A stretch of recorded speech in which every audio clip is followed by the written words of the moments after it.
Assalamualaikum warahmatullahi wabarakatuh. Shalom, salam sejahtera bagi kita semua. Perkenalkan, nama saya Novela Rumboisano. Saya dari Prodi Teknik Budidaya Perikanan, NIT 20033023. Di sini saya akan mempresentasikan tugas saya mengenai lingkungan aquacultur perairan air tawar pada budidaya ikan lele.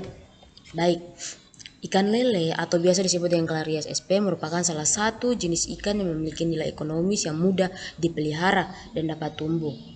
Ikan lele berpotensi mendorong minatnya masyarakat untuk meningkatkan produksi melalui budidaya secara intensif. Kemudian, budidaya menghasilkan akumulasi limbah tersebut dapat menyebabkan penurunan kualitas air yang berpengaruh terhadap proses fisiologis, tingkah laku, pertumbuhan, dan mortalitas ikan tersebut.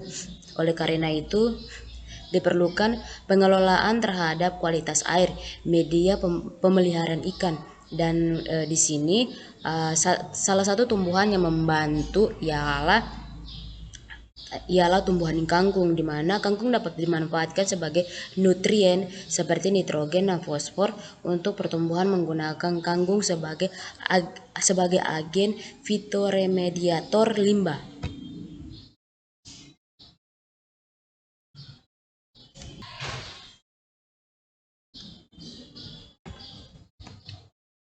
Baik, lanjut.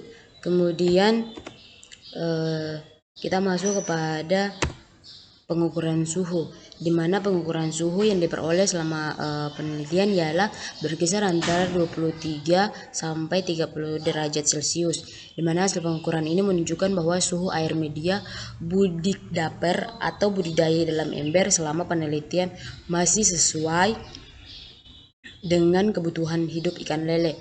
Dan kenaikan suhu juga dapat menimbulkan berkurangnya kandungan oksigen sehingga asupan oksigen berkurang dan dapat menimbulkan atau menyebabkan ikan stres, dan suhu yang sesuai akan meningkatkan aktivitas makan ikan sehingga menjadikan ikan lebih cepat tumbuh.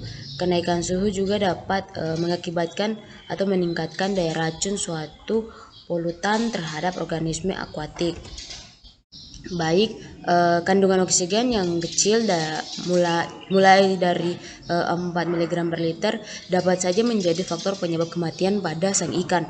Rendahnya nilai DO juga dapat menjadi jawaban dari ikan lele yang menggantung di permukaan air pada waktu-waktu tertentu, dan bila terjadi perubahan pH ditentukan oleh aktivitas fotosintesis dan respirasi dalam ekosistem, di mana pengukuran fluktuasi kadar dan pengukuran total amonia NH3 dan NH4 yang diperoleh berlangsung berkisar antara 0 sampai 0,5 mg per liter. Amoniak yaitu tinggi pada saat malam hari dan rendah pada saat pagi hari. Kadar amoniak dalam media budidaya di dalam ember diduga naik bila ikan diberi pakan yang berlebihan. Dan kemudian sirkulasi air juga dapat membantu distribusi oksigen ke segala arah, baik dalam air maupun difusi atau pertukaran dengan udara dan dapat menjaga akumulasi atau mengumpulkan hasil metabolisme beracun sehingga kadar racun dapat dikurangi.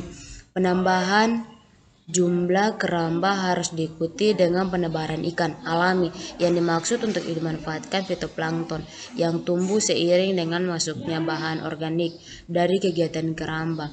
Perpaduan antara kegiatan keramba alami dikenal dengan istilah retching. Apa itu retching? Retching artinya sebagai tempat pemeliharaan ikan pada kawasan perairan yang terisolasi secara alamiah sehingga ikan yang ditebar dapat dipastikan tidak berpindah tempat dan dapat ditangkap kembali.